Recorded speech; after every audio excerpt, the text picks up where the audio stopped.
Before V-Mobile, I'm a nurse manager sa Beverly Hills Medical Group sa Makati for 4 years. I'm a financial executive, so ang hawak ko mostly is mga investments. Nalaman namin si V-Mobile dun sa high school friend ko nun, and I was invited sa Facebook. Tapos, sabi niya, extra income lang, pakinggan mo. Then, after nun, pinakinggan namin presentation. Yun na, nagustuhan namin. Nakita kasi namin yung V-Mobile, malaki yung potential. So, ginrab namin yung opportunity that time. Medyo mahirap na medyo madali. Parang ang daling gawin yung negosyo kasi nakikita mo na maganda talaga eh. Kasi yun yung una ko nakita nung pinresent sa akin yung negosyo, sobrang ganda na pwedeng magbago yung buhay ko. Okay? Pero mahirap pala siyang gawin kasi yun nga, maraming mga taong hindi kagad maniniwala sa'yo.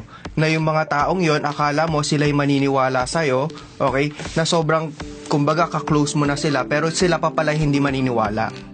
Every weekends lang kami nagkikita. Tapos, sobrang busy sa work. Wala kami talagang time sa family. Tapos, sobrang pagod. Kasi, as a manager, as a nurse manager, kailangan talagang tutok ka sa trabaho.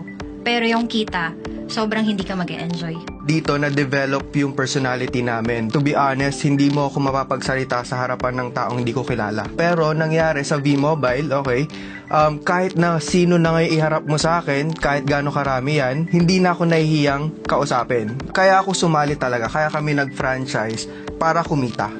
Okay? Gusto namin kumita, gusto namin magka-extra income. Okay? So, parang ang babaw. Okay? Yung una, parang ang babaw ng reason namin bakit kami nag-V-Mobile. Pero habang tumatagal, lumalalim. Kasi nga dati, parang puro pera lang ang hanap namin. Okay?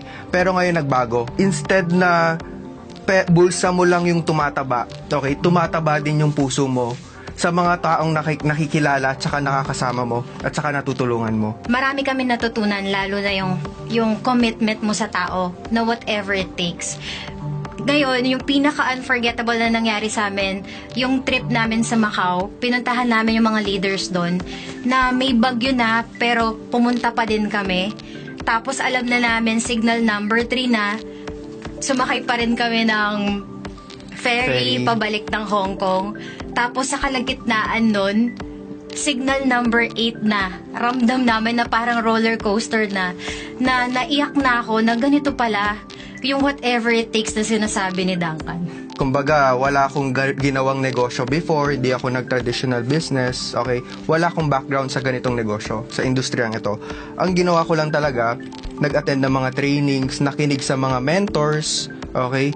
Tuloy-tuloy, inaaral, kasi lahat naman nga, sabi nga nung mentor namin sa training, lahat naman ng bagay pinag-aaralan eh. So, advice ko lang sa mga bago, kailangan nyo talagang aralin yung negosyo. Okay, para mag-succeed kayo.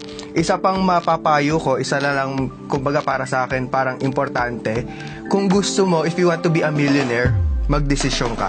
Kapag pumasok ka dito, pati yung perspective mo sa buhay mo, mag-iiba.